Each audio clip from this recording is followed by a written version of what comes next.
Hoy en día los tsunamis matan a miles de personas y arrasan todo lo que encuentran en su camino. Los terremotos destruyen ciudades y pueblos enteros. Y los huracanes asolan amplias regiones, dejando tras de sí cientos de muertos y miles de desplazados. Los desastres naturales han existido desde el momento en que la Tierra existe. ¿Pero es posible que esas catástrofes naturales puedan borrar cualquier vestigio de nuestra existencia, incluyendo el arte, la arquitectura y la tecnología? Las evidencias sugieren que no solo es posible, sino que ya ha ocurrido en muchas ocasiones anteriores. Es muy posible que hubiera otras antiguas civilizaciones que fueran destruidas por una gran catástrofe natural y no quedara ni rastro de ellas. Lo que hasta ahora habíamos concebido como una gradual evolución desde los primitivos cazadores-recolectores hasta las sociedades complejas parece que no fue un hecho tan sosegado. Recientemente los científicos han descubierto restos de antiguas y un día florecientes culturas, miles de años más antiguas que lo que se creía posible. ¿Pero qué les ocurrió? ¿Por qué desaparecieron? ¿Podría volver a pasar otra vez? A lo largo de la historia, los elementos se han cobrado un elevado número de vidas en todo el mundo. Es el destino final de la humanidad. ¿Será cierto que estamos destinados a desaparecer de la faz de la Tierra? Y a convertirnos en otra civilización perdida.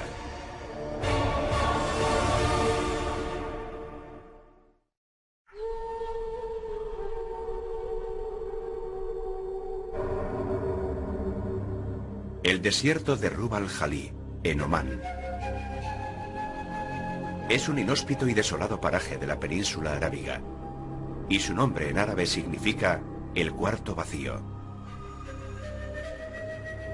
Sobre sus arenas desérticas y bajo el calor abrasador, aquí tan solo moran las venenosas arañas camello, las mortíferas víboras ngariba y algunos pequeños grupos de nómadas beduinos. Sin embargo, este mismo lugar es descrito de manera muy diferente en las antiguas leyendas, porque aquí existió hace aproximadamente 5000 años un reino legendario llamado Ubar. Un lugar de gran esplendor y riqueza, pero que según los relatos resultó destruido por Dios, debido a la maldad y corrupción de sus gentes. En diversos suras del Corán se cuenta que se desató un fuerte viento que destruyó la ciudad, porque no se conformaban con la palabra de Dios. Varios profetas intentaron devolverlos al camino de la virtud, pero ellos se negaron. Y por eso la ciudad y su civilización fueron destruidas.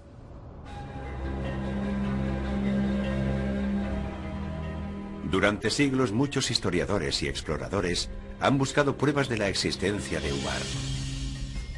Pero solo la extraordinaria combinación de la tecnología de la era espacial y la arqueología tradicional podrían descubrir algún indicio de que Ubar fuera en su día algo más que una leyenda. En 1983, el arqueólogo aficionado Nicholas Clapp se dirigió a la NASA con una singular petición, que dio como resultado una expedición conjunta a la península arábiga. Había leído un artículo sobre el uso de la tecnología de generación de imágenes por radar para cartografiar los ríos del subsuelo en Egipto, y se preguntó si también podría ser empleada para rastrear una antigua ciudad a partir de una localización aproximada. Instalada por primera vez a bordo del transbordador espacial Columbia, la tecnología, llamada radar de imágenes espaciales, actuaba como una máquina de rayos X del subsuelo.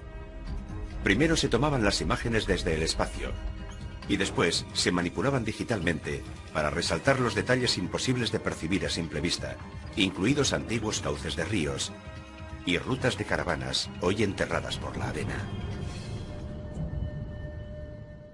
Nunca imaginé que la ciudad perdida pudiera descubrirse desde el espacio, pero ellos insistieron y analizaron todos los rasgos que pudieran ser reveladores. Una de las grandes ventajas de las imágenes del satélite es que puedes observar una región entera y ver todas las características en su contexto. Esta es una imagen del radar espacial de una zona desértica del sudoeste de Egipto, parte del Sáhara, que actualmente es uno de los lugares más áridos de la Tierra.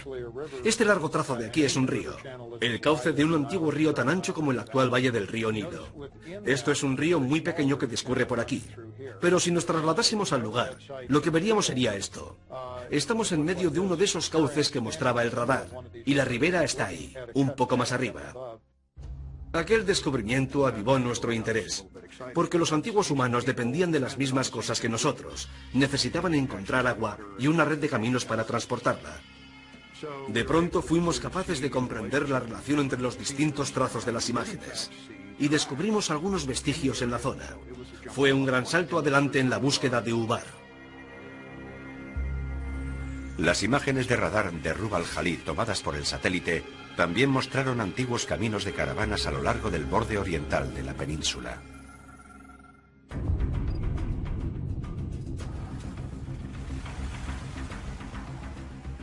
Empleamos lo que por aquel entonces era tecnología avanzada para la gente de a pie, el GPS, y lo utilizamos en combinación con los aparatos de navegación de los helicópteros para buscar la ruta que habíamos descubierto en las imágenes del satélite y seguirla a través del desierto.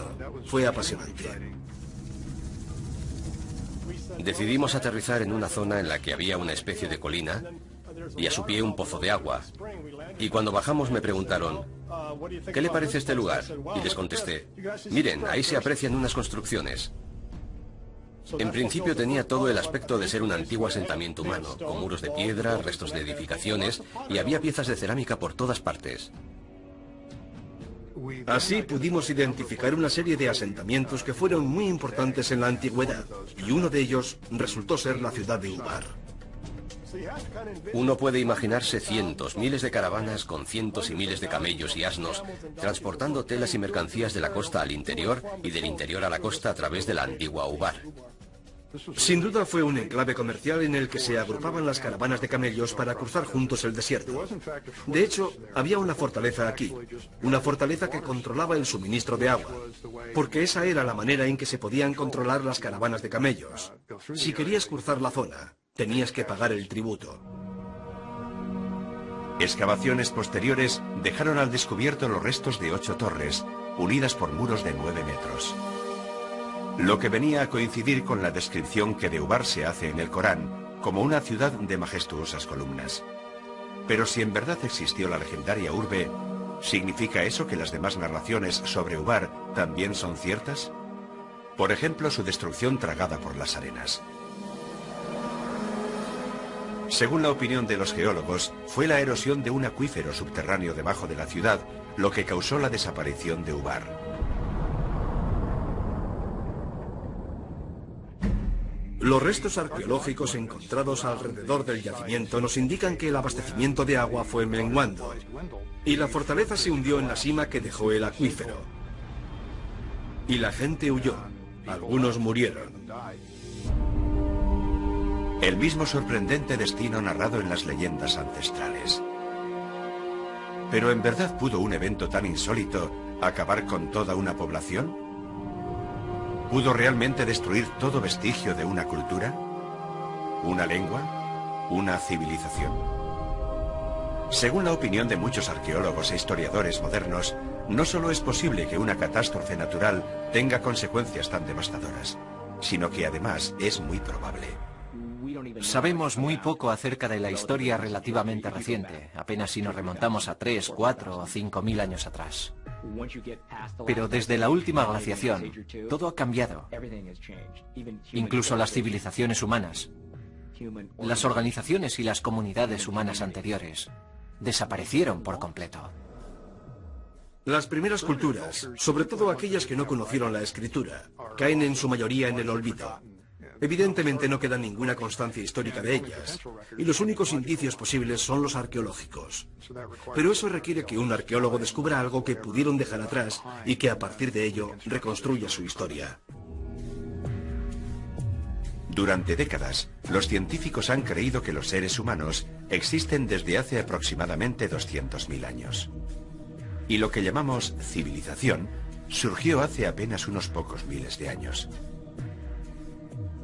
Sin embargo, nuevos descubrimientos ponen constantemente en cuestión lo poco que sabemos acerca de nuestra propia historia.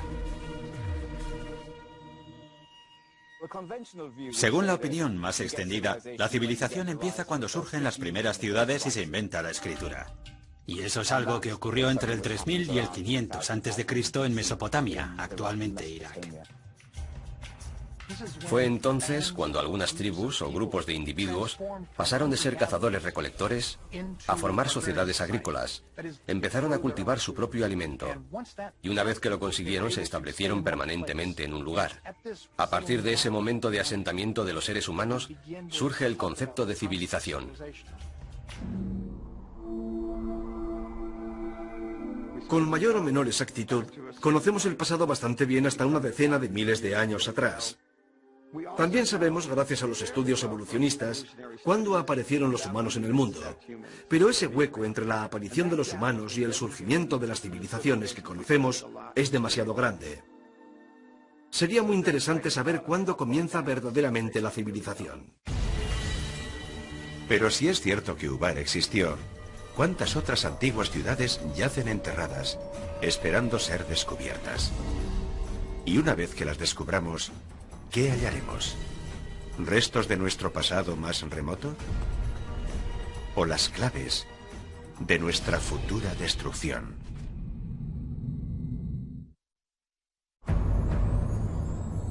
Sanliurfa, este de Turquía, 1994. En lo alto de una loma, el arado de un granjero kurdo se detuvo de golpe al tropezar con una gran piedra rectangular medio enterrada. Durante días intentó desenterrar y sacar de allí aquel pesado objeto, cuando de pronto hizo un descubrimiento inesperado. El granjero se dio cuenta de que la roca tenía grabadas extrañas formas en su superficie. El hallazgo no tardó en atraer a multitud de equipos de arqueólogos internacionales al yacimiento. Tras una cuidadosa excavación, aparecieron una serie de enormes bloques de piedra megalíticos. Y sobre su superficie, asombrosamente bien conservadas, las tallas en relieve de animales, jabalíes, zorros, vacas y algunos pájaros, no todos propios de la región. Son unas tallas magníficas, muy hermosas. Algunos de los leones son ciertamente asombrosos. Está claro que es un lugar especial. Pero lo más increíble era que el yacimiento llamado Göbekli Tepe, la colina del ombligo en turco, tenía 11.000 años de antigüedad. 5.000 años anterior a cualquier otro asentamiento conocido comparable. Göbekli Tepe es un elemento transformador. Para los arqueólogos significa que debemos ampliar y expandir nuestra definición de civilización para incluirlo en ella. Göbekli Tepe nos cogió a todos por sorpresa. Nunca habíamos visto algo así. Mostraba un alto grado de sofisticación. Es un descubrimiento asombroso para el periodo tan temprano al que pertenece. Göbekli Tepe es extraordinario. Es 7000 años más antiguo que las grandes pirámides. Si antes pensábamos, ¿cómo podían poseer una tecnología y un conocimiento así los egipcios en un estadio tan prematuro de la humanidad? Mucho me temo que en adelante tendremos que replantearnos totalmente esas ideas, porque Göbekli Tepe es 7000 años anterior. Muy recientemente, las imágenes de radar del yacimiento nos han ayudado a descubrir un enorme complejo que comprende más de 20 grandes estructuras ovales, cada una de las cuales se compone de unas columnas megalíticas talladas en forma de T, junto con 4 pilares de piedra caliza unidos entre sí por muros de piedra de casi 2 metros, y colocados en círculos que van de 9 a 30 metros de diámetro. Es obvio que hubo un gran trabajo de planificación. Fue planeado, se movilizó mano de obra para hacerlo, y se erigió para mantenerlo como lugar de culto durante un largo periodo de tiempo. Las piedras pesan entre 15 y 20 toneladas la mayoría, aunque algunas pueden llegar a pesar hasta 40 y 60 toneladas. La organización que tuvo que acompañar a un proyecto así es absolutamente asombrosa. Claramente tuvo que haber cientos, quizás miles de personas implicadas en la construcción de este sitio. Pero ¿quién construyó Göbekli Tepe? ¿Y con qué propósito? Göbekli echa por tierra todo lo que creíamos hasta ahora. Pensábamos que desde los cazadores-recolectores a las sociedades complejas, la evolución había sido lenta y gradual, pero queda claro que no. El responsable de la excavación del yacimiento, Klaus Schmidt, opina que el lugar tuvo que ser un importante centro regional, porque el emplazamiento es impresionante, y desde ese lugar parece que uno pudiera contemplar el mundo entero. Algunos arqueólogos creen que las tribus nómadas del Neolítico viajaban desde lugares muy lejanos hasta Göbekli Tepe para tomar parte en celebraciones rituales. Otros creen que se trata de un templo o un lugar de sacrificio. Pero todos coinciden en que se trataba de algún tipo de ceremonia religiosa. Debía de ser un santuario o algún tipo de centro religioso. No son asentamientos, ni tampoco lugares de enterramiento. Tenían que ser centros ceremoniales. Los investigadores sostienen que Göbekli Tepe fue utilizado durante cerca de 2000 años. Pero que para el año 7000 a.C., los círculos de piedra habían sido abandonados y enterrados intencionadamente. ¿Pero por qué? ¿Por qué motivo alguien enterraría este mágico conjunto de al menos 20 estructuras diferentes y posiblemente muchas más? La única explicación que se me ocurre es que algo había cambiado y tuvieron que marcharse a otro sitio. Y la mejor forma de dejarlo era sencillamente enterrarlo todo. La gente no abandona las cosas así sin más. Esos lugares eran tan sagrados, o al menos tan importantes para ellos, que los taparon con tierra para preservarlos de alguna manera, y luego volvieron a edificar encima o cerca de ellos. Göbekli es uno de esos sitios sagrados. Las evidencias demuestran que aquella gente enterraba intencionadamente esos templos o lo que fueran, antes de marcharse y levantar otro. Creo que aquí ocurría algo muy profundo. Debemos enmarcarlo en su contexto cronológico. Estamos en el final de la última glaciación, un momento de enormes cambios. Y hay indicios claros que demuestran que durante aquella época se produjo una gran catástrofe, posiblemente causada por el impacto de un asteroide o un cometa sobre la parte norte del continente americano. Y encontramos pruebas que lo corroboran por todo el mundo. Fue en esa misma época cuando construyeron Göbekli Tepe. Y debemos preguntarnos por qué. La respuesta parece ser que tuvieron que hacerlo. Algo estaba ocurriendo. ¿Una catástrofe global? ¿Provocada por el impacto de un cometa o un asteroide? ¿Podría ser esa la respuesta y la razón por la que los antiguos moradores de Göbekli Tepe abandonaron el lugar? ¿O fue inmediatamente después del cataclismo, cuando se construyó el conjunto como un templo o un lugar de acción de gracias? Algunos investigadores creen que la respuesta puede encontrarse cerca de allí, en el monte Ararat, que según la Biblia hebrea, es el lugar en el que el arca de Noé se posó después de que las aguas del diluvio universal se retirasen.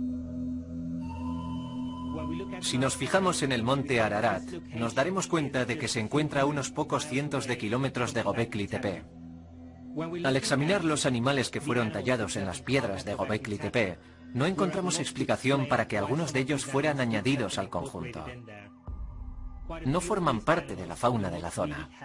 La cuestión es, ¿aún así, pudieron habitar allí en aquel momento? Y si así fuera, ¿cómo habían llegado hasta allí? Si recurrimos a la mitología, encontramos una respuesta que encaja. Podrían ser los animales del arca de Noé.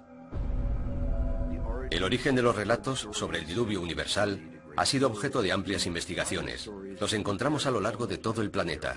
Existe una versión de los nativos norteamericanos, los indios Ojibwa. Existe otra versión en China. Aparece en la mitología griega y también en la hindú.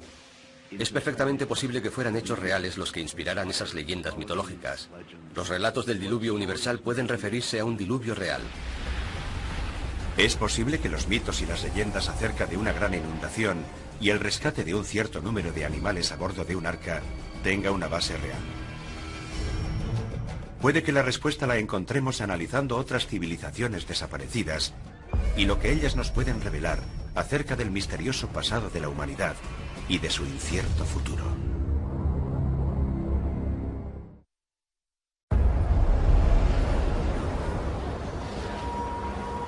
...26 de diciembre de 2004... Sumatra, Indonesia. Un colosal seísmo de fuerza 9,1 sacude el fondo del Océano Índico a cientos de millas mar adentro y genera un tsunami devastador. En pocos minutos perecen 230.000 personas y más de 2 millones se quedan sin hogar.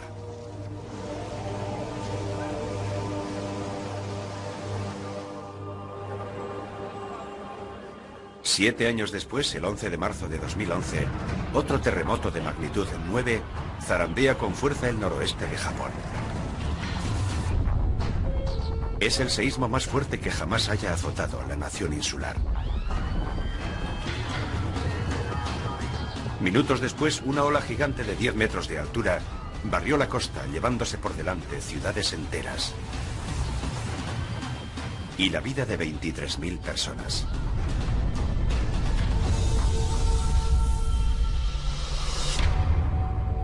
Sin embargo, si las ciudades modernas, concebidas y diseñadas para resistir el embate de los desastres naturales, pueden ser destruidas en apenas unos minutos, quizá pudieron sufrir el mismo destino otras civilizaciones hoy desaparecidas. Ha habido desastres naturales desde los albores de la Tierra. Los tsunamis, los terremotos, las erupciones volcánicas, llevan ocurriendo desde mucho antes de que existieran humanos que pudieran recogerlos en sus relatos.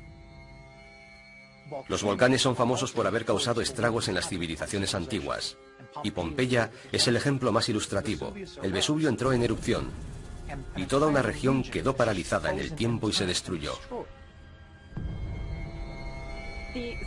Las ciudades de Pompeya y Herculano quedaron enterradas bajo las cenizas volcánicas, la piedra pómez y el flujo piroclástico que cayó sobre ellas. Y se conservaron tal y como estaban en aquel momento, aunque pasaran 1500 años antes de que alguien descubriese que todavía estaban ahí. Por desgracia, sea cual sea el grado de sofisticación y desarrollo tecnológico que haya alcanzado una sociedad, una gran catástrofe natural puede interrumpir su avance y hacer que retroceda décadas o incluso que desaparezca por completo. Heraclión, Creta. En 1894, el lingüista y arqueólogo británico Sir Arthur Evans arribó a esta isla del mar Egeo para tratar de descifrar unas tablillas de barro recientemente descubiertas que en principio parecían pertenecer al período griego temprano. Sin embargo, lo que Evans descubrió dejó sin habla a los historiadores de todo el mundo. Las inscripciones jeroglíficas no eran griegas, sino de alguna otra civilización desconocida que se remontaba al año 5000 a.C. 3 años después, el mismo Evans lideró una expedición que desenterró lo que vendría a llamarse el Palacio de Knossos.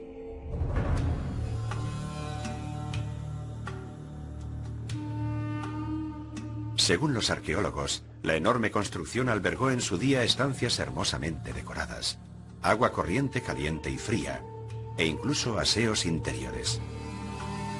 A aquellos que levantaron el palacio, Evans los denominó minoicos, en honor a Minos, el mítico rey de Creta.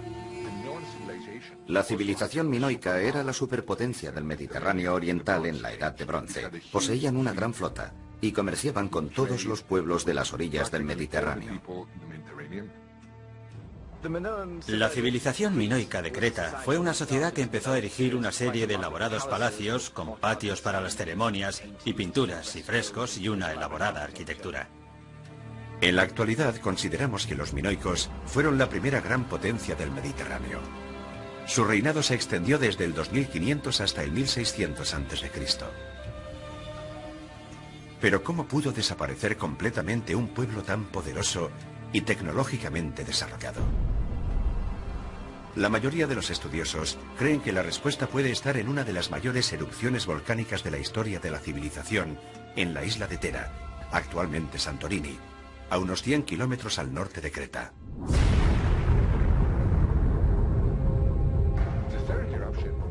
La erupción de Thera se produjo en 2 o 3 fases durante un periodo de unos días o unas pocas semanas. Creemos que los habitantes de la isla pudieron percibirla con la suficiente antelación y huir, porque no hemos encontrado cadáveres como los hallados en Pompeya y en otros lugares.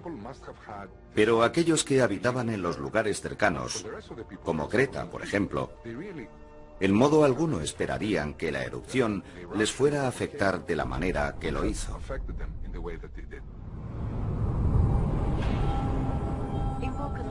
En vulcanología, las erupciones se clasifican en diferentes tipos. Desde las erupciones suaves, que se limitan principalmente al flujo de lava, hasta las erupciones plinianas, e incluso las ultraplinianas, si son muy grandes. La erupción de Thera fue una erupción pliniana o ultrapliniana, una explosión terrible que debió volar gran parte de la isla. El cielo se oscureció y las nubes volcánicas se extendieron y arrojaron sobre el suelo las cenizas que han sido halladas en lugares tan distantes como Rodas y el suroeste de Turquía. En otras direcciones, la señal de alarma de la erupción serían las explosiones que se oirían a mucha distancia. Actualmente la opinión generalizada es que a consecuencia de la violenta erupción de Thera, un gigantesco tsunami avanzó hacia las ciudades del litoral de Creta. Esta es una representación del mar Egeo en el Mediterráneo oriental y del volcán de Thera. Vamos a ver qué ocurrió inmediatamente después de la erupción. En primer lugar, se crea lo que llamamos una onda de relleno cuando la caldera del volcán se derrumba. Se forma un vacío en el océano. Y entonces, la ola empieza a desplazarse hacia la isla de Creta. Allí era donde vivían los minoicos. De modo que esta onda inicial empieza a desplazarse. Esto es Creta. En cuestión de 20 o 25 minutos, la ola llegó hasta allí. Tendría entre 5 y 10 metros de altura.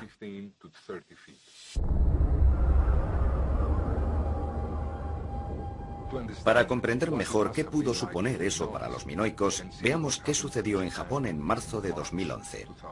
Un gigantesco tsunami. Las consecuencias de su devastación todavía son perceptibles en la sociedad japonesa. Sí, es cierto que se han recuperado, pero no estaban solos. Todo el mundo les ha ayudado. Imaginen a los minoicos que no tenían a quien pedir ayuda.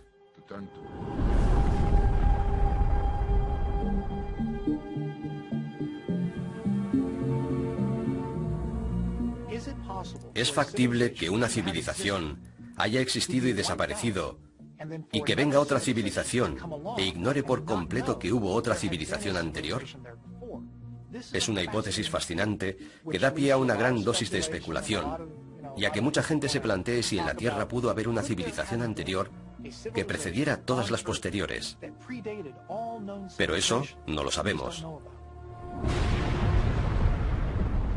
Si un volcán activo es capaz de hacer desaparecer por completo cualquier vestigio de una civilización anterior, ¿podría una actividad volcánica similar tener las mismas fatales consecuencias en la actualidad?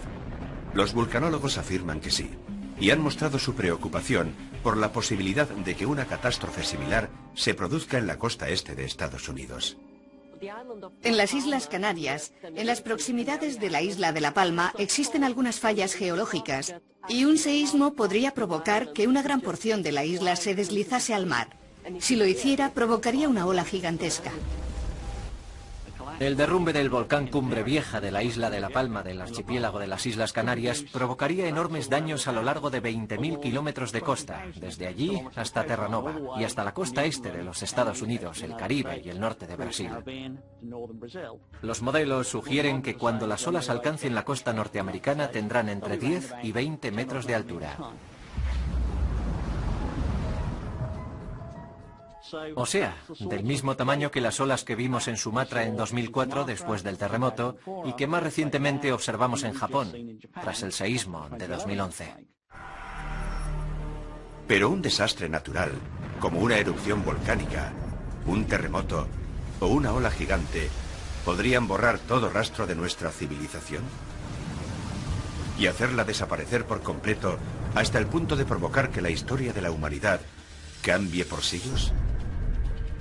Puede que la clave esté en un antiguo cementerio lleno de oro, en una ciudad costera del Mar Negro.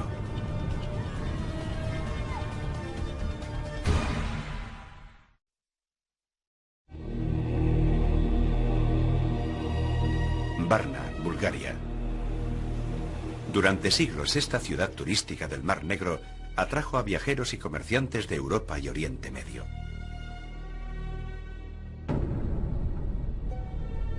En el siglo II de nuestra era, los romanos construyeron unos grandes baños termales sobre los manantiales que existían aquí. Pero ninguno de los que los visitaron, ni siquiera los nativos del lugar, conocían el secreto que yacía oculto a gran profundidad debajo de la urbe. Un secreto que, una vez revelado, cambiaría la historia de Europa para siempre. Todo ocurrió a finales del otoño de 1972. Entonces se iniciaron unas obras de construcción en la zona industrial de Varna. Estaban haciendo unas zanjas para introducir la conducción eléctrica. El operario Reicho Marinov estaba cavando una zanja de 1,5 metros de profundidad cuando se topó con lo que pensó que eran unas viejas piezas de quincalla de cobre. Marinov se llevó las piezas a su casa. Y después de un par de semanas, alguien del pueblo le dijo: esas piezas que has encontrado son muy interesantes. El director del museo de Dalgopol fue a casa del empleado y cuando vio las piezas se llevó una gran sorpresa. Al día siguiente, los arqueólogos del Museo de Varna, con Alexander Minchev entre ellos, regresaron al solar donde estaban haciendo las obras y se quedaron atónitos al ver lo que había allí.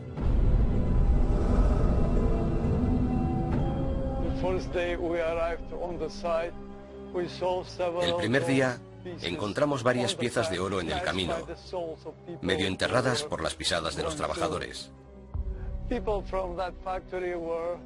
Los obreros de la fábrica pasaban por encima de todos aquellos kilos de oro varias veces al día. Y nadie habría imaginado que un tesoro semejante pudiera estar oculto bajo estos campos. Posteriores excavaciones dejaron al descubierto que aquel solar vacío era un antiguo cementerio olvidado. Contenía más de 300 tumbas, que se remontaban, según los arqueólogos, a aproximadamente el año 4500 a.C. Pero sin duda, aún más importantes que los restos de los antiguos moradores de Varna, era la desconcertante evidencia de que había existido anteriormente una civilización próspera y avanzada. Algunas tumbas todavía conservaban restos humanos, con los cuerpos yaciendo en diferentes posiciones, pero orientados todos con la cabeza al norte o nordeste. Y habían sido enterrados con sus armas y ornamentos. Había muchos objetos, ciertamente extraordinarios, y encontrarlos todos juntos en un cementerio demuestra que algo muy importante estaba ocurriendo en la zona de Varna.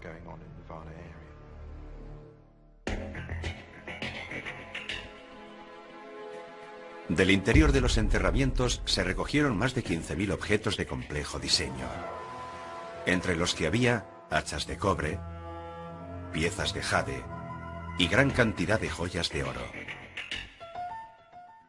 La tumba número 43 de Varna es un sepulcro muy especial, porque es una de las tumbas más ricas. En ella yacía un varón de entre 45 y 50 años. Los objetos que tenía a su lado son realmente admirables, y uno de ellos es una funda de oro para el pene. Es un símbolo de potencia sexual, del poder del macho, de fertilidad. Tenía eso en un lado, y al otro lado, este símbolo de poder, la maza de oro. En ningún otro lugar del mundo se ha hallado una combinación semejante de simbolismo político y sexual. El oro es sin duda un indicador de estatus. Es un material escaso, es llamativo y no pierde el brillo, y es duradero. Posee todas las propiedades que lo convierten en un buen indicador de estatus social y de ostentación. Aunque los arqueólogos encontraron objetos de oro en muchas tumbas, la mayoría de ellos se concentraban en unas pocas. El inesperado descubrimiento de Varna hizo añicos la idea que de los primeros europeos tenían hasta entonces los historiadores. En los asentamientos que conocemos 1000 o 2000 años anteriores a Varna, también se hallaron objetos, algunos de ellos muy hermosos. Pero no tantos indicadores de estatus, y no hay grandes diferencias entre las familias. En Varna, 8 tumbas acumulan la mayoría de la riqueza sobre un total de 300, lo cual es una concentración significativa. Era una creencia generalizada que durante la era prehistórica la gente era básicamente igual. Trabajaban juntos, compartían todo lo que recogían y no había diferencias sociales de ninguna clase. Al parecer, eran como nosotros. Apreciaban el valor del oro y las joyas, y poseían muchas herramientas útiles. De modo que no eran muy distintos a nosotros, se parecían mucho.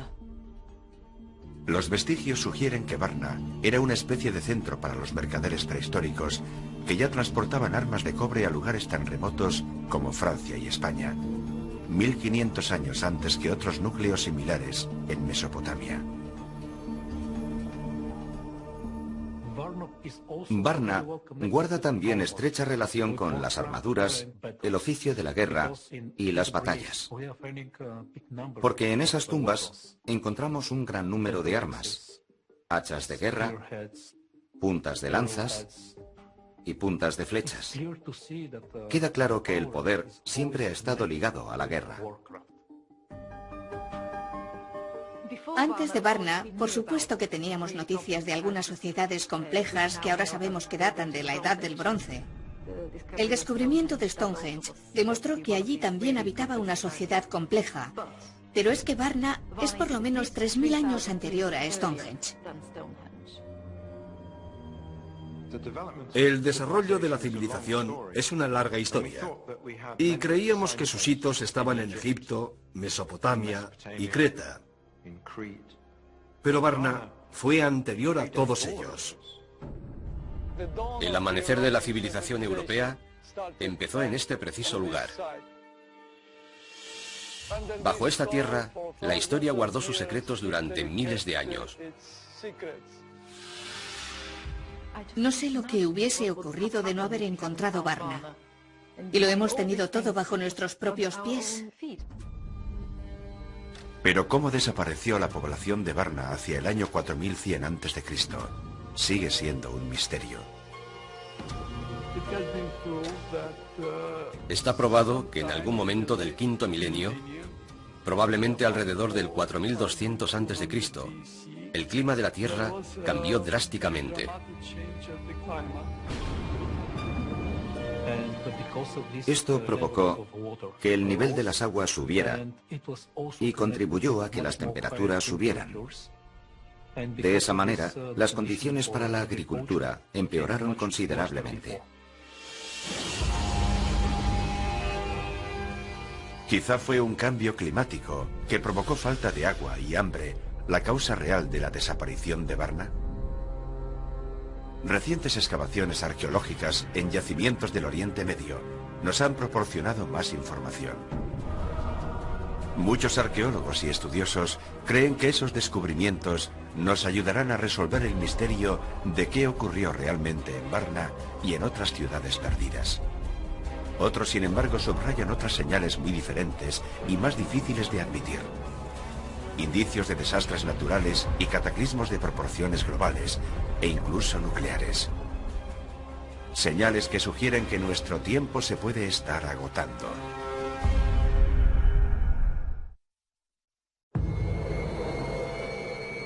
Tel Hamukar, al nordeste de Siria.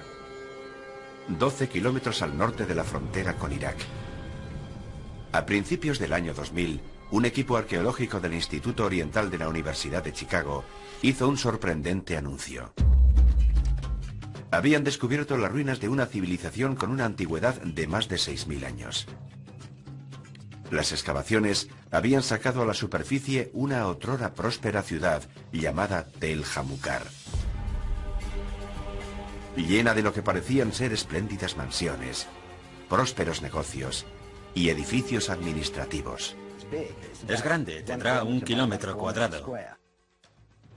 Espacio suficiente para acoger a entre 10.000 y 20.000 habitantes. Una gran ciudad. Cuando fue una ciudad floreciente, casi seguro que dominaban la escritura. Los edificios públicos solo han sido excavados en parte, pero están rodeados por una gran muralla y tenían puertas de acceso. Muchos otros elementos de aquella civilización todavía deben ser recuperados, puesto que se encuentran justo debajo de la ciudad moderna. Jamukar demuestra que nuestro concepto de ciudad, con las divisiones del trabajo, las leyes y los sistemas legales, las estructuras de gobierno y la expresión y el desarrollo artísticos, puede que surgiera mucho antes de lo que pensábamos. El sorprendente descubrimiento de Tel Jamukar cambió drásticamente lo que los estudiosos habían dado por sentado durante largo tiempo: que la primera ciudad antigua había surgido en Mesopotamia, 600 kilómetros al este de lo que hoy es Irak. Pero si Tel Jamukar fue una ciudad tan grande y próspera, ¿por qué desapareció de pronto? Hacia el año 3500 a.C., más o menos, tuvieron un mal día. Todos los indicios sugieren claramente que hubo un ataque. Los atacantes vencieron a las gentes de Jamukar y destruyeron su ciudad. Cuando se recuperó, era más bien un pequeño pueblecito y nunca llegó a recobrarse de aquel ataque. De hecho, parte de aquel asentamiento del cuarto milenio antes de Cristo fue incendiado. Se encontraron una docena de esqueletos, que a mi entender no correspondían a enterramientos formales. El argumento de un enfrentamiento bélico y la destrucción deliberada del sitio parece convincente. La guerra, en la época en la que Jamukar fue destruida, consistía fundamentalmente en el enfrentamiento cuerpo a cuerpo. Pero hay algunas pruebas que apuntan a la posibilidad de que en Jamukar se utilizasen proyectiles. Obviamente no balas de armas de fuego, sino proyectiles de ondas. Es una hipótesis controvertida que han propuesto los excavadores de Jamukar. Pero de lo que no existe duda es que Jamukar fue destruida, que la lucha fue brutal y que la ciudad fue incendiada. Es interesante destacar que en aquella misma época estaban empezando a desarrollarse las ciudades del sur como Uruk. Eso hace tiempo que lo sabemos, pero los nuevos hallazgos sugieren que al mismo tiempo lugares como Jamukar estaban creando su propia civilización, de modo que en cierto sentido existía una dinámica de oposición entre el norte y el sur. Por eso, la destrucción de Jamukar pudo significar la sentencia de muerte para aquellos pueblos del norte que estaban tratando de crear su propio sistema de vida, pero que al final fueron vencidos por los pueblos del sur, lo que cambió la historia. A varios cientos de kilómetros al oeste de Tel Jamukar yacen las ruinas de otro antiguo asentamiento humano, Tel Caramel. En 2007, unos arqueólogos que estaban excavando antiguas tumbas en el lugar dieron con las bases de 5 grandes torres de piedra, cada una de las cuales tenía 4,5 metros de diámetro y una altura estimada de 6 metros. Se calcula que tienen al menos 10.000 años de antigüedad. Están en el norte de Siria, no muy lejos de Göbekli Tepe, y es evidente que en ambos casos se trata de la misma cultura. ¿Por qué las construyeron? Eso sigue siendo un misterio. La respuesta más probable es que tendrían una finalidad defensiva, puesto que en aquel tiempo también había depredadores, fueran animales o humanos. La verdadera cuestión es, ¿para qué las utilizaban? ¿Formaban parte de una fortificación? ¿Eran torres de vigilancia? ¿O tenían alguna otra finalidad? No lo sabemos. Tel Caramel, al noroeste de Siria, es un lugar importante porque nos proporciona la primera evidencia de construcciones de piedra permanentes construidas por un grupo humano que se anticipa en 2000 años a las estructuras permanentes más antiguas que conocíamos, las de la ciudad de Jericó. Caramel demuestra claramente que debemos desechar la idea de que hubo un único proceso que desembocó en el Neolítico. Puedo citar muchos otros lugares en los que culturas locales muy diferentes parecen haber alcanzado un alto grado de desarrollo, cada una en sus propios términos y todas muy diferentes unas de otras. Eso no denota un proceso único, es evidente, sino muchos procesos distintos, de los que algunos tienen éxito y otros no. La mayoría de los investigadores creen que Tel Caramel y Tel Jamukar fueron destruidas por ejércitos invasores provenientes del sur de Mesopotamia. Los conflictos eran endémicos en el mundo antiguo. Y no se trata de escaramuzas ni enfrentamientos rivales, sino de guerras cuyo objetivo es agrandar las ciudades y capturar más territorios, más ciudades subordinadas y más gente a la que cobrar tributos. ¿Pero acaso las guerras territoriales fueron la única razón de que aquellas antaño grandes ciudades antiguas fuesen destruidas? Hace poco se ha propuesto una nueva hipótesis, mucho más audaz. Quizá Tel Caramel y Tel Jamukar fueron víctimas de una gigantesca explosión nuclear espontánea. En 1972, unos científicos descubrieron en Gabón, África, indicios de que pudiera haberse producido un suceso nuclear semejante en las profundidades de una mina de uranio. Fue descubierto gracias al conocimiento que hemos desarrollado de los subproductos derivados de los reactores nucleares. Midiendo la cantidad que hay de un residuo concreto, podemos fechar su antigüedad y descubrir que tiene 2000 millones de años de antigüedad. El Sol es un reactor nuclear que nos da la vida. Pero la cuestión es, ¿pudo haber uno también en la Tierra? En los años 50 se hicieron algunas predicciones sobre qué componentes serían necesarios para que hubiera un reactor nuclear natural en algún lugar del núcleo de la Tierra. El uranio 235 es nuestra fuente principal de combustible para los reactores de fisión, y es relativamente común. De hecho, es más abundante que el oro. Por eso, en la escala de los elementos importantes y necesarios, es bastante común y se puede extraer de las minas. Para que se desencadene una reacción nuclear, las dos cosas imprescindibles son una densidad suficiente de uranio y algo con lo que disminuir la velocidad de los neutrones. Uno de los mejores medios para ralentizar los neutrones y facilitar una reacción en cadena es el agua. Y en esta zona en particular del oeste de África coinciden la combinación justa de suficiente agua, suficiente uranio y la densidad de uranio necesaria. He ahí un reactor nuclear.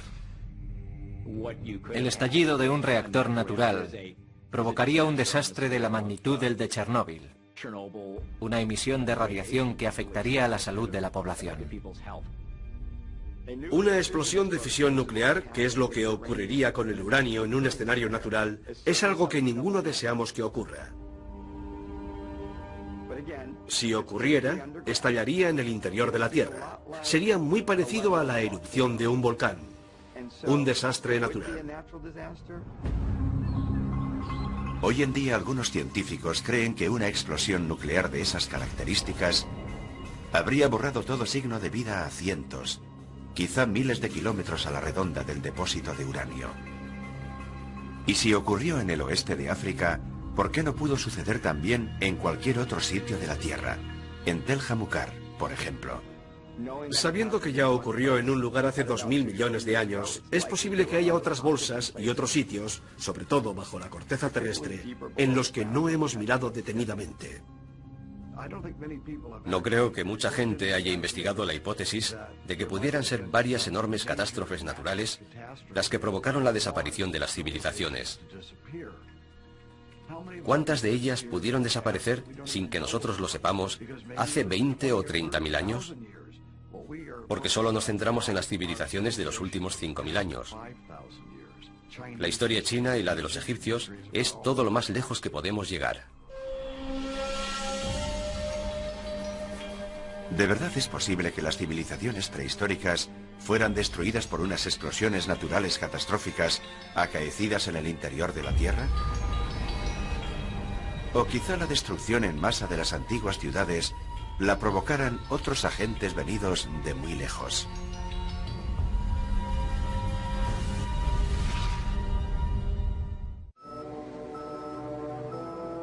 ...21 de diciembre de 1968... la misión Apolo 8 de la NASA. Dirigida por el comandante Frank Borman, fue la primera nave espacial que alcanzó la Luna. Mientras completaban 10 vueltas alrededor de su órbita, los astronautas tomaron algunas de las mejores imágenes jamás captadas de la superficie lunar. Las imágenes mostraron la superficie lunar salpicada de miles de grandes cráteres, dato que sugería para algunos que nuestro satélite había sido en algún tiempo escenario de una intensa actividad volcánica. Pero hipótesis más recientes nos indican que pudo haber otra razón más significativa, que los numerosos cráteres de la Luna sean los impactos de enormes asteroides, asteroides que pudieron también bombardear la Tierra. Lo importante no es el hombre en la Luna, sino los cráteres de la Luna. Y durante la historia de la Luna y de la Tierra, es probable que muchos más objetos hayan impactado en la Tierra que en la Luna. La única razón por la que no los vemos en la Tierra es que la vegetación y el entorno los han tapado, haciéndolos más difíciles de detectar. El mayor cataclismo natural que podría suceder y que nos borraría de la faz de la Tierra sería un impacto cósmico. Un meteorito que cayera sobre la Tierra. Sabemos que el impacto de un meteorito fue la razón principal de la desaparición de los dinosaurios.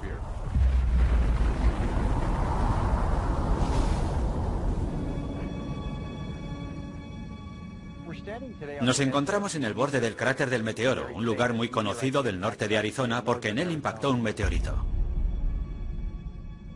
Este cráter se formó hace aproximadamente 50.000 años, cuando un meteorito de unos 45 metros de diámetro se precipitó sobre nuestra atmósfera a más de 40.000 kilómetros por hora. Chocó contra la Tierra con una fuerza igual a la de 1000 bombas de Hiroshima.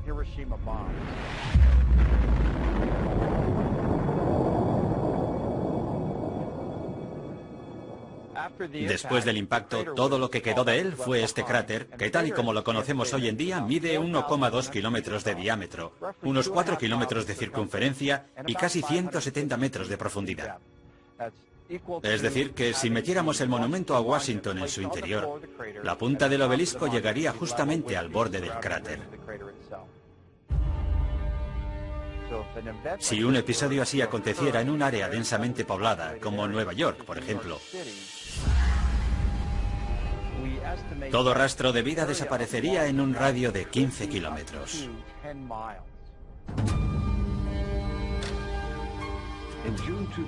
Lo que ocurrió en junio de 2002 fue un aviso para todos.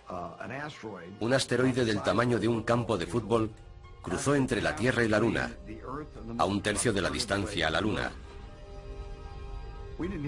Ni siquiera supimos que estaba ahí hasta que ya había pasado de largo.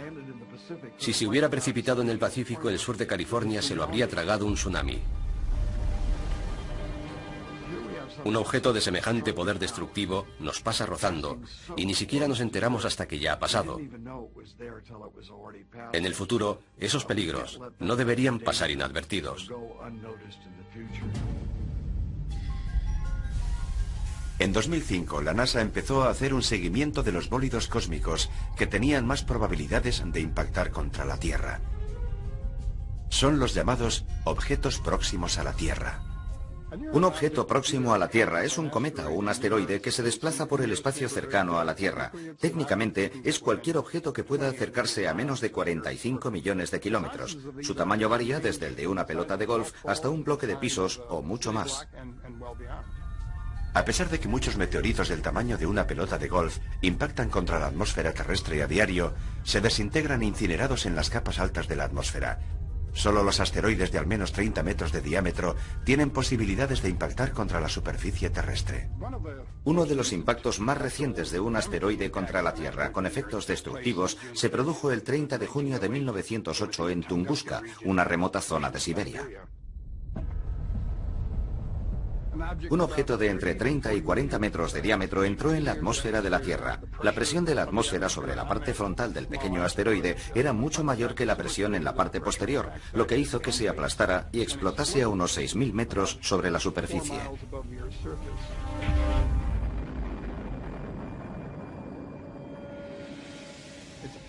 Arrasó toda la vegetación en un área de 2.000 kilómetros cuadrados. Es una región deshabitada, por lo que nadie resultó herido, aunque mató a algunos renos y derribó e incendió gran cantidad de árboles y causó grandes perjuicios en la zona. No en vano, la energía liberada fue de unos 5 megatones, unas 385 veces la bomba arrojada sobre Hiroshima. Aunque el impacto de cualquier meteoro del tamaño de un campo de fútbol tendría consecuencias devastadoras, los científicos temen a aquellos que son aún mayores.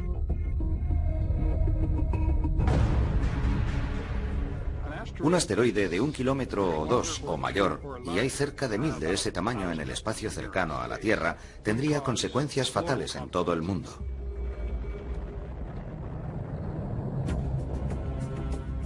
Pero ese no es el problema principal. El mayor problema es el polvo y los escombros que levantaría a la atmósfera y que obstaculizarían el paso de la luz del Sol. Caería una lluvia ácida, y las tormentas de fuego provocadas por el regreso a la Tierra de los escombros provocarían incendios en todo el mundo. El hollín, junto con el polvo levantado por el impacto, harían imposible la fotosíntesis, imprescindible para la vida de las plantas y, por ende, de los animales que se alimentan de esas plantas. O sea que lo peor del impacto de un asteroide serían los efectos secundarios. Los impactos de asteroides y meteoros contra la Tierra podrían aniquilar no solo grandes comunidades de organismos vivos, sino también civilizaciones enteras, y ya lo han hecho en el pasado. Desde hace unos pocos años, el equipo de los objetos próximos a la Tierra de la NASA ha ampliado su búsqueda para incluir objetos de más de 140 metros de diámetro. Uno de ellos, un asteroide de 300 metros de ancho, llamado Apophis, se acercará a la Tierra en 2029. Apophis es grande. Fue descubierto en 2003 y durante un tiempo se pensó que iba a chocar contra la Tierra. Existe una probabilidad de entre 37 de que impacte contra nuestro planeta en 2029. Eso sí, pasará muy cerca. Desde Europa se podrá ver a simple vista, o sea que lo verán ustedes pasar muy cerca de la Tierra, pero no chocará contra ella. Pero mientras los científicos ya han previsto la trayectoria que describirá Apophis, lo que no pueden predecir es de qué manera el gigantesco asteroide afectará a otros factores, como a la gravedad terrestre, por ejemplo. Lo aterrador es que una vez que haya pasado, volverá 7 años después. Y no sabemos si su trayectoria se verá afectada por la gravedad de la Tierra y si podría situarlo en una ruta de impacto contra nuestro planeta. Si cuando se acerque tanto a nosotros en 2029, cruza por una especie de ojo de cerradura concreto de 600 metros, cuando regrese en el año 2036 chocará contra la Tierra. Es un objeto lo suficientemente grande como para provocar no el final del planeta, pero sí la muerte de miles o quizás millones de seres humanos, según donde caiga. Por desgracia, los científicos nos recuerdan que el impacto de un gran asteroide contra la Tierra no es una cuestión de probabilidades, sino de tiempo. Pero cuando eso ocurra, ¿se perderá todo vestigio de nuestra civilización? ¿Podría un asteroide, una gigantesca roca del espacio exterior, caer sobre la Tierra con unas consecuencias tan devastadoras para el ecosistema que toda la vida muriese? Sí, es posible. Es factible que todas las especies sean aniquiladas y que desaparezca cualquier vestigio de existencia. ¿Podría eso también explicar por qué otras antiguas civilizaciones fueron destruidas y casi olvidadas? Creo que es muy posible que algunas antiguas civilizaciones fueran exterminadas por un objeto cercano a la Tierra que chocara contra ella y cambiara toda la naturaleza del planeta. No somos alarmistas. Sé que dicen lo contrario de nosotros, que somos pesimistas, que decimos que el cielo se está cayendo sobre nosotros. No, no se está cayendo, pero es posible que haya algo ahí fuera dirigiéndose contra nosotros. Si nuestro planeta resultase golpeado por un meteoro durante nuestra vida, ¿Podríamos hacer algo para minimizar la devastación? ¿Estamos suficientemente preparados como para evitar que se pierdan los siglos de avances tecnológicos que han llevado tan lejos a la raza humana? ¿O es que somos más vulnerables de lo que creemos?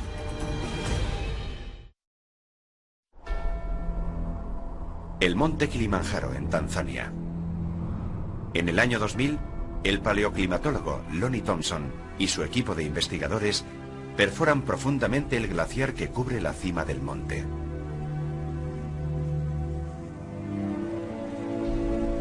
Así recuperan núcleos de hielo, muestras de hielo que reflejan las condiciones y los cambios del clima, no solo durante las últimas décadas, sino desde hace decenas de miles de años.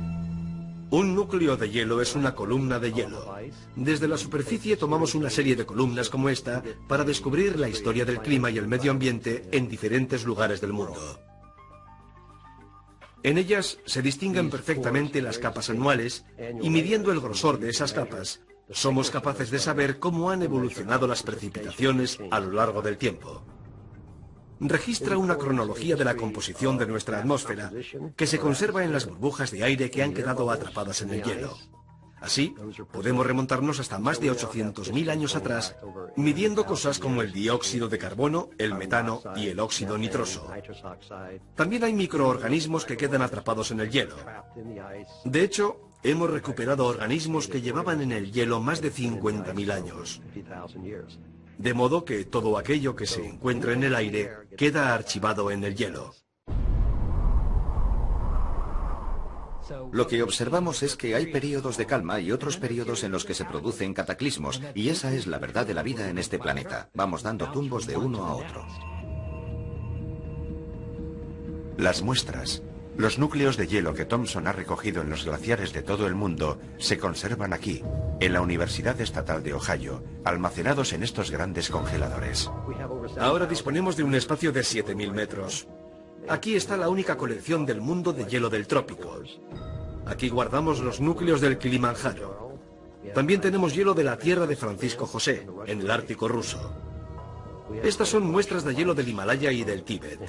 Y el núcleo más antiguo jamás recuperado proviene de una región montañosa perdida del oeste de China. Es de hace 750.000 años. Los núcleos de este estante provienen del altiplano Bruce Plateau, en la península antártica. Los recuperamos el pasado año. Ahora habrá que cortarlos y procesarlos en el laboratorio. Un reciente estudio de las muestras de los núcleos de hielo sugiere que un drástico cambio climático se produjo en la Tierra hace 5.200 años.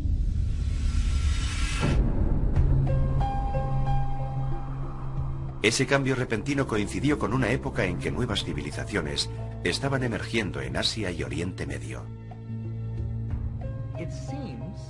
Parece que algo nuevo empezaba a acontecer en todo el mundo, y me gustaría saber por qué. ¿Por qué entonces? Quiero decir que durante 100.000 años habíamos vivido felices como cazadores-recolectores, y de pronto las cosas cambiaron. ¿Cuál fue la causa que lo provocó? Hay que buscar algún denominador común. Y la conexión más clara que había entre las sociedades agrícolas era el clima. Sabemos que es el momento en el que el Sáhara se desecó. 4 o 5.000 años atrás había lagos en ese desierto y gente que lo habitaba. Eso lo hemos sabido por las pinturas rupestres que dejaron en las rocas. Hay muchas pruebas de que algo muy dramático ocurrió en aquel momento. Pero si aconteció una catástrofe global, ¿qué la causó? ¿Acaso una gran sequía? ¿Un meteoro que chocó contra la Tierra y levantó tanto polvo que bloqueó la luz del Sol? ¿O fue una erupción volcánica? A nivel del planeta, las erupciones volcánicas son muy importantes. Es la forma en que un planeta libera su calor primigenio. La Tierra ha sufrido erupciones volcánicas desde hace miles de millones de años. Los humanos solo hemos existido durante una pequeña fracción de ese tiempo. Las erupciones volcánicas ya estaban aquí mucho antes de que nosotros llegáramos. Y seguirá habiendo erupciones mucho después de que hayamos desaparecido. Son un componente esencial de la Tierra. Pero aunque existen muchos volcanes por todo el mundo, la mayoría son demasiado pequeños para causar un cataclismo global.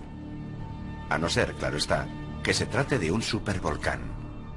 Para explicarlo brevemente, digamos que tenemos unos volcanes que llamaríamos normales. Liberan una cierta cantidad de lava y de energía, y unas determinadas explosiones. Pero si la lava y los gases quedan atrapados en el interior del volcán perfectamente sellados, la presión aumenta en su interior y cuando explota, las erupciones son gigantescas. Eso es lo que clasificamos como un supervolcán. En la Tierra existen volcanes que pueden generar explosiones muy grandes. En particular aquellos que se encuentran alrededor del llamado Cinturón de Fuego del Pacífico. Volcanes que tienen grandes calderas, como los de Nueva Zelanda, Papúa Nueva Guinea y también Alaska. Los científicos ya han identificado al menos 7 supervolcanes por todo el mundo. El mayor de todos se encuentra en el Parque Nacional de Yellowstone, en Wyoming. La opinión más generalizada en geofísica acerca de Yellowstone, y hay algunos otros lugares parecidos en la Tierra, es que se acumula una gran concentración de calor bajo la superficie, lo que provoca que en una zona se produzca una fusión parcial de la roca. Es un proceso activo, y existe la posibilidad de que un día entre en erupción y estalle con gran violencia.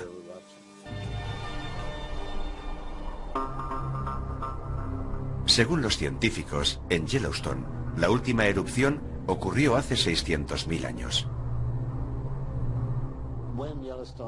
Desconocemos cuándo volverá a haber otra erupción en Yellowstone. No hay forma de predecirlo.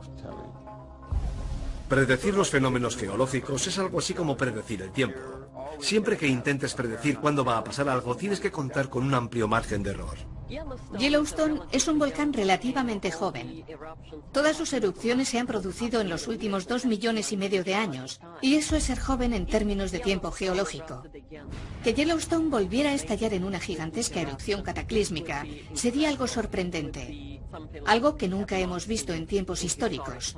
La erupción del monte Santa Elena sería una menudencia comparada con lo que podría ser la de Yellowstone. Y tendría graves consecuencias en el clima de todo el mundo. Bajaría la temperatura media del globo y arrasaría el oeste de los Estados Unidos. Todo quedaría cubierto por las cenizas, los cultivos se perderían y los efectos durarían mucho tiempo. Sin duda tendría muy graves consecuencias para la civilización. Las cenizas y los gases venenosos emanados por una gigantesca erupción formarían una nube de polvo que se extendería por todo el mundo, bloqueando la luz solar durante largos años. En la oscuridad, las cosechas y los animales perecerían, condenando a los humanos al hambre. Si Yellowstone explotara hoy de forma espectacular, el impacto que causaría en la raza humana sería mucho mayor que en el pasado, puesto que actualmente somos muchos más. Cada mes añadimos 7 millones de individuos más a la población mundial. Es un hecho sin precedentes. Tenemos debilidades para las que no estamos preparados. La sociedad moderna es frágil, en el mismo sentido en que eran frágiles aquellas antiguas sociedades. Es decir, que la población es demasiado grande. Dependemos en gran medida del uso intensivo de los recursos. Y claro, los usamos tan intensivamente que los agotamos. Por eso muchos opinan que estamos en una típica coyuntura de colapso. Los humanos dependemos de la naturaleza, y en el mundo moderno parece que lo hayamos olvidado. Pero ahí fuera hay otras fuerzas mucho más poderosas que cualquiera de nosotros. Esas fuerzas están constantemente en acción, y ya han impactado en otras culturas y civilizaciones en el pasado. Los cataclismos mundiales pueden parecer cosa de ciencia ficción. Pero lo crean o no, muchos gobiernos y empresas se preparan ya para cuando el evento ocurra. Desgraciadamente, una gran incógnita sigue sin ser despejada.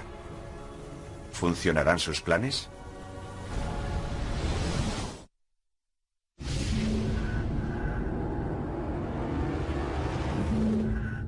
Los científicos nos recuerdan que nuestro planeta ya ha sufrido otras extinciones en el pasado, y como consecuencia de cada uno de esos acontecimientos, el número de plantas y animales se redujo a unos pocos supervivientes.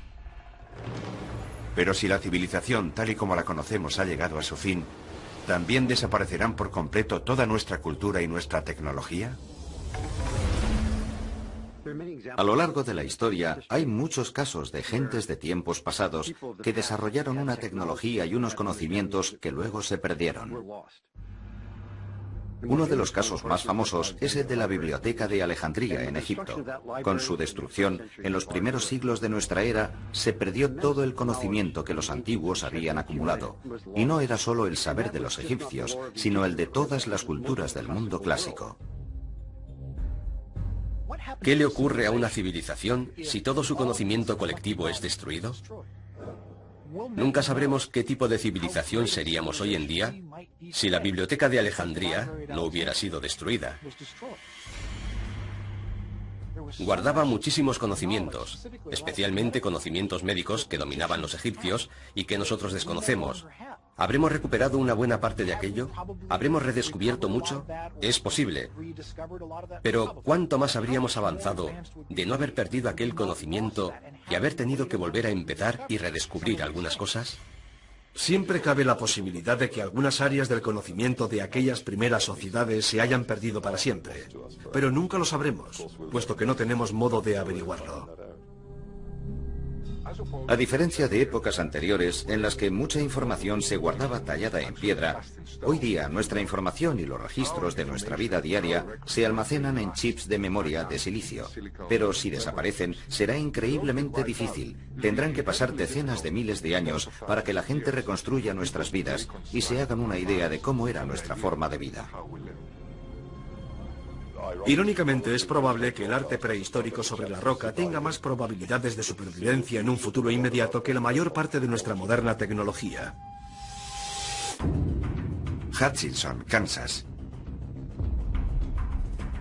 A 200 metros bajo la ciudad hay un enorme almacén del tamaño de 35 campos de fútbol. En 1959, Hutchinson abrió su cámara acorazada subterránea en el interior de una mina de sal, como una forma segura de custodiar los documentos sensibles y los activos del gobierno durante la Guerra Fría. Lo llaman el almacén perpetuo, y es sin duda la cápsula del tiempo más grande del mundo.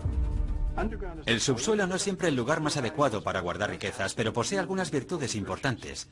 La temperatura se mantiene siempre estable, y algunas reacciones químicas que provocan la descomposición dependen de las fluctuaciones de temperatura. La humedad también desempeña un papel importante. Si puedes mantenerla estable, ni demasiado alta ni demasiado baja, también actúa como un magnífico agente conservador. Por eso en los museos mantienen estables la temperatura y la humedad.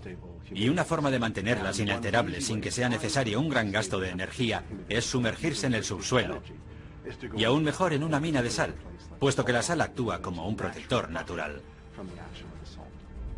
Por poner un ejemplo, las pieles de los animales sobre las que se escribieron los manuscritos del Mar Muerto se sumergieron en la sal del mismo mar, que actuó como un conservante natural y protegió la piel de la acción destructiva de los microbios. Esa es una de las razones por las que han llegado hasta nosotros. Entre los singulares y valiosos objetos almacenados en el depósito están las copias originales de muchas grandes películas y programas de televisión, además de importantes fotografías y documentos históricos. A una temperatura constante de 20 grados centígrados, las cuevas subterráneas reúnen las condiciones ideales para la conservación. En cualquier civilización, incluida la nuestra, si hay algo que deseas conservar, lo metes en una caja acorazada o lo guardas en una cueva, donde no está expuesto a los elementos. Las cuevas de la Europa meridional han conservado en muy buenas condiciones las pinturas y dibujos prehistóricos. Los más antiguos y elaborados los descubrieron en 1994 en el Valle de Ardèche, en Francia.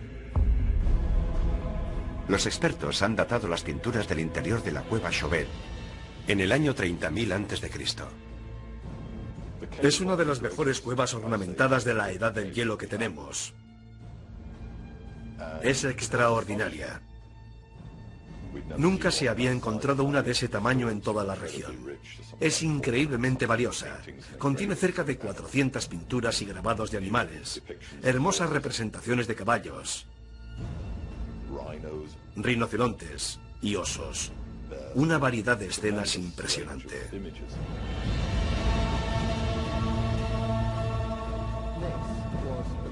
Son las escenas de animales más extraordinarias que uno pueda contemplar, incluso en las galerías modernas. La antigüedad y la calidad de las pinturas de la cueva Chauvet han cuestionado todo lo que anteriormente sabíamos o creíamos saber acerca de la existencia humana en este planeta. Son las obras de arte más primitivas creadas por los seres humanos. Lo más interesante de la cueva Chauvet es que en ella nos encontramos con el Homo sapiens tratando de representar ideas y pensamientos abstractos en las paredes de su cueva, mucho antes aún de que se inventara la escritura y mucho antes de la primera definición de civilización. La cuestión es ¿por qué lo hacían? ¿Acaso aquellos artistas primitivos plasmaban su arte en las paredes de piedra de las profundidades de las cavernas con la intención de preservarlo para las generaciones futuras? 30.000 años antes, ¿es posible que los únicos vestigios de nuestra existencia sean los que se conservan seguros bajo tierra? Algo que se ha tallado en piedras y permanece en un entorno adecuado puede conservarse durante miles e incluso millones de años, sobre todo si permanece enterrado bajo tierra. En una remota isla noruega, a 1.300 kilómetros al sur del Polo Norte y a 120 metros de profundidad, en el interior de una montaña arenisca, se encuentra la bóveda global de semillas de Svalbard. Se creó para salvaguardar la amplia diversidad de cultivos y plantas que nos sirven como alimento. Actualmente alberga más de 20 millones de semillas. Las semillas se conservan en una mina de carbón abandonada que ha sido transformada en un almacén con unas condiciones estables. Algunas semillas aguantan largos periodos de tiempo, otras deben ser plantadas, cultivadas y cosechadas de nuevo como semillas. De modo que no es un entorno estático, sino que las semillas son renovadas constantemente e intercambiadas con otros bancos de semillas de todo el mundo. Creo que el banco de semillas se ha concebido expresamente para hacer frente a una hipotética destrucción de la civilización.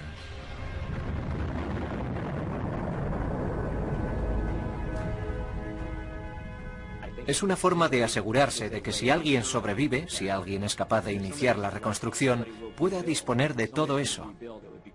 Sería fantástico. Una de las características exclusivas del ser humano es que tendemos a reflexionar sobre el pasado, sobre el presente y también sobre el futuro. Podemos imaginar qué querríamos transmitir a nuestros nietos. Esa es la motivación que impulsa a los humanos a enterrar las cosas y a ponerlas en un lugar seguro para el futuro. Es algo que preocupaba incluso a los hombres primitivos.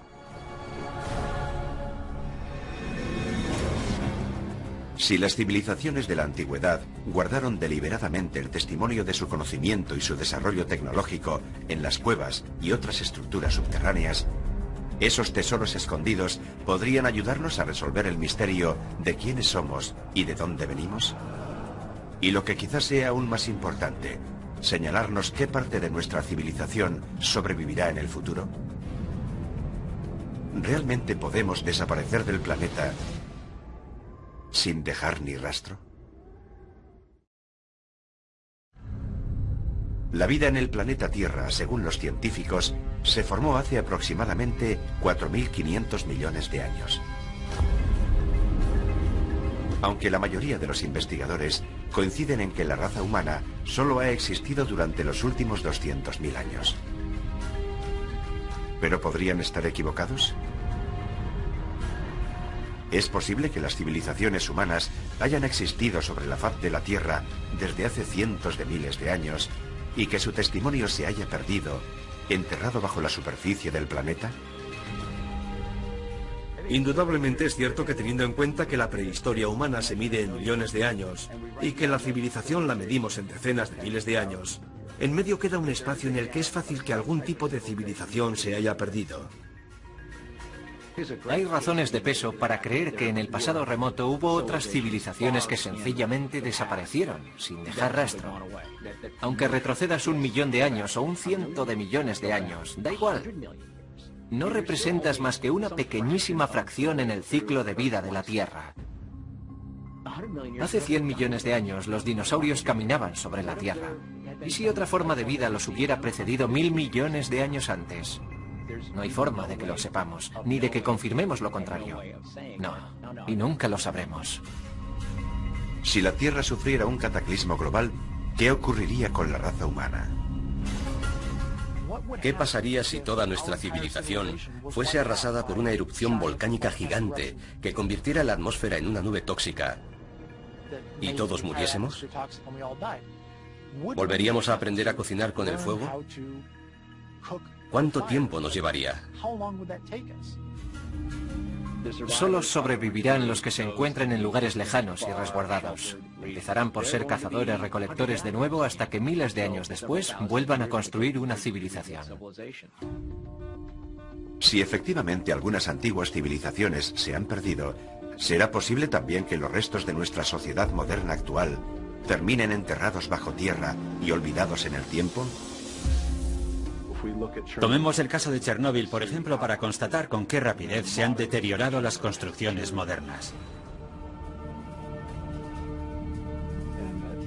Y en el plazo de 50 años, la mayor parte de estas infraestructuras se habrán descompuesto irremediablemente. Si hoy alguien anunciara, Nueva York, abandonadlo todo, marchaos de ahí. Dentro de 1000 años estaría cubierto por los detritos o el agua. La mayoría de los edificios se habrían derrumbado mucho antes. Pero si añadimos otro factor y nos vamos a un plazo de 10.000 años, no creo que existiera ya nada reconocible. Uno tendría que saber exactamente qué buscar para poder dar con ello.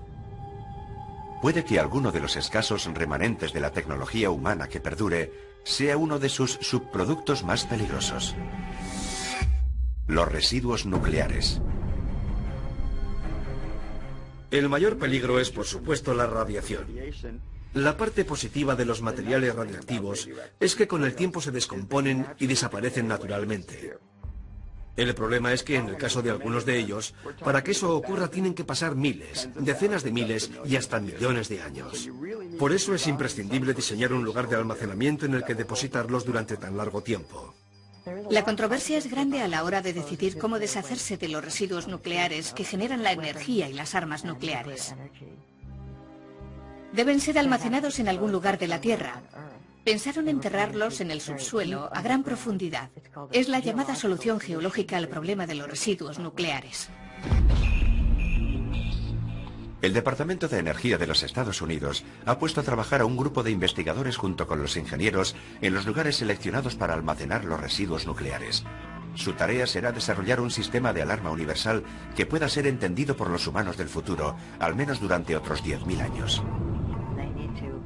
Deben concebir una mitología que alerte a las personas y les avise del peligro. De alguna forma deben desarrollar una tradición que se pueda perpetuar y ser transmitida de generación en generación, conservando el mensaje de alarma para mantener a la gente a salvo de los residuos nucleares.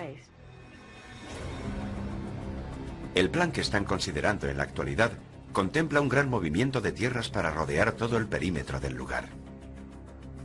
Cuando esté terminada, la berma medirá 10 metros de altura por 30 de ancho. El proyecto incluye la instalación vertical de una serie de marcadores de granito de 7,5 metros de altura que llevarán grabados mensajes de aviso en multitud de idiomas.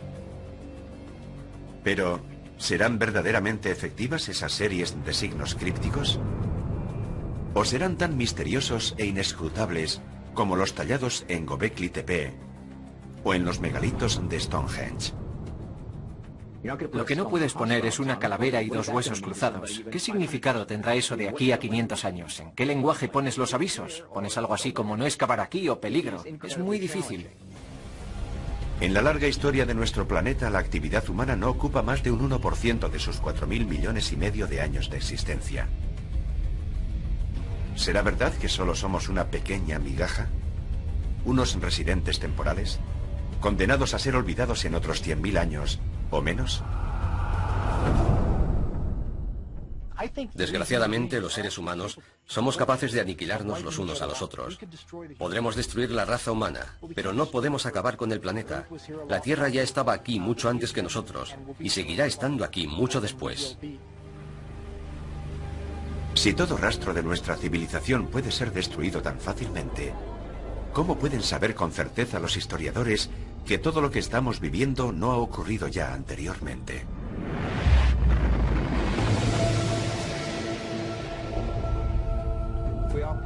Cada vez llegamos más atrás en el tiempo y creo que llegará el momento en que las pruebas, que quizás ya tenemos en nuestras manos, nos hagan darnos cuenta de que existieron otras civilizaciones anteriores. Pero por ahora somos incapaces de reconocer sus señales. El origen de las cosas cada vez se sitúa más y más atrás, ya sean las cerámicas o los asentamientos o el uso del fuego o lo que sea. No se puede fijar una fecha y decir, y antes de esto no hubo nada, porque en cualquier momento surgen otras pruebas que demuestran lo contrario. El hecho de que las civilizaciones hayan surgido en más de una ocasión y de que hayan sido arrasadas por algún cataclismo y hayan vuelto a nacer, debería servirnos para extraer algunas enseñanzas. Lo cierto es que un verdadero estudioso reconocerá sin dudarlo que cuanta más información tenemos, más nos damos cuenta de que no sabemos nada del mundo. Cuando lo piensas, los testimonios escritos que nos han llegado desde el pasado remoto son tan escasos que no sabemos casi nada. ¿Es tan misteriosa realmente la historia de la humanidad? ¿O hay señales que aún permanecen ocultas, esperando a ser descubiertas? Cuando las encontremos, ¿prestaremos atención a sus posibles avisos de alarma? ¿O las ignoraremos y nos convertiremos en otra civilización perdida?